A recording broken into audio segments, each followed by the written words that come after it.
E algumas características, então, da cadeia de suprimentos. Nós temos a localização das organizações, a distribuição física, que está muito relacionada com a logística, com a maneira pela qual eu vou levar a minha matéria-prima do meu fornecedor, passar por todos esses processos até que chegue ao cliente final.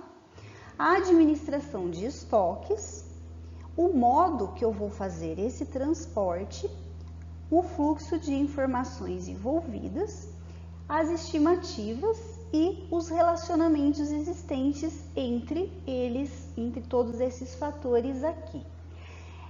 Em relação a esses conceitos, a administração de estoque nós vimos, foi o último tópico que nós vimos antes desse. O modo de transporte nós vamos ver ainda nesse tópico que nós estamos estudando. Vamos falar um pouquinho de fluxos de informação, das estimativas e relacionamentos. E também vamos estudar nesse tópico a distribuição física e a logística.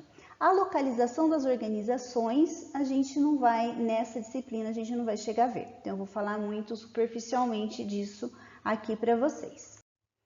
Então, em relação à localização, o posicionamento geográfico dos locais, eles têm implicações importantes nos custos e nos fluxos logísticos.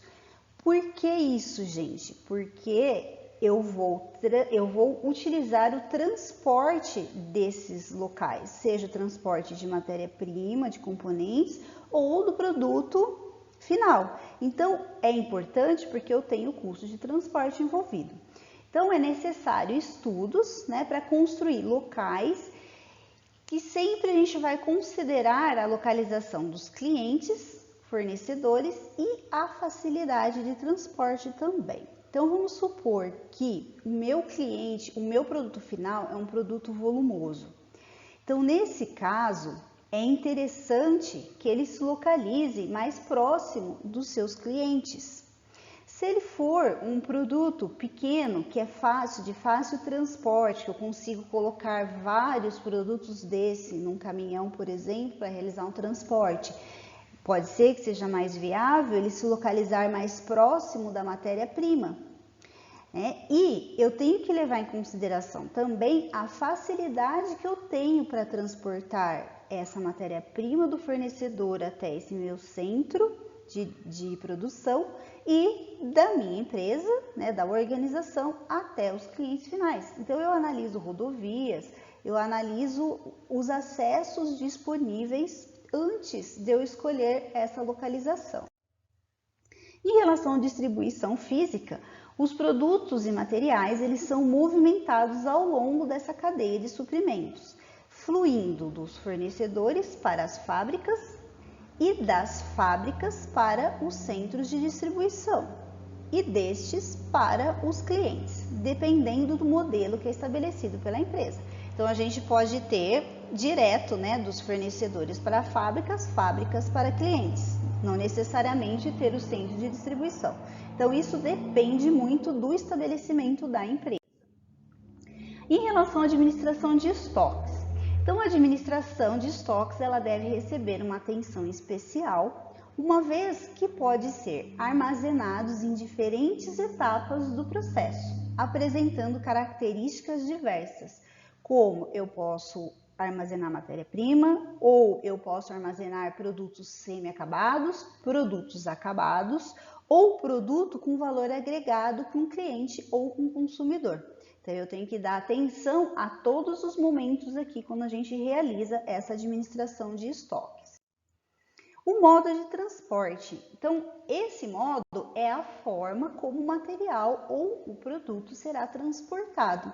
E isso depende das vantagens e desvantagens relacionadas à infraestrutura do transporte em si. Além disso, depende do volume que vai ser transportado, dos canais logísticos existentes e até da confiabilidade de entrega e os custos de movimentação, entre outras análises que a gente realiza. Então, o modo de transporte nós vamos estudar mais detalhadamente em uma outra aula, ainda nesse tópico de discussão. O fluxo de informações. Então, o fluxo de informação ele é extremamente ligado ao movimento físico de materiais e dos produtos. O entendimento desse fluxo permite identificar as informações que realmente agregam valor no processo. Então, é muito importante nós entendermos essas informações. Então, por isso que existem sistemas de informações específicos para isso, tá? Para que a gente controle direitinho esse fluxo de informações, para que chegue, para que a empresa trabalhe, né, com esse canal de distribuição da melhor maneira possível, ou seja, com eficiência e com eficácia. Em relação às estimativas, a gente pode dizer que são as previsões. E essas previsões são elementos fundamentais na cadeia de suprimentos. O que são essas previsões? As previsões realmente de vendas, né, que a gente tem. Então, as organizações, elas investem em tecnologias avançadas e melhoria de processos a fim de obter melhores resultados com essas previsões. Como se tratam de previsões, elas nunca vão bater certinho com os valores que a gente vai vender. Por isso que elas precisam ser muito bem pensadas para que não fujam muito da realidade. E o relacionamento? Então, a cadeia de suprimentos ela é composta de diferentes organizações, tanto internas quanto externas, e todas elas demandam de um forte relacionamento entre si. Mais uma vez, para atingir aquele objetivo de eficiência e eficácia. Então, por hoje é só e até o próximo tópico.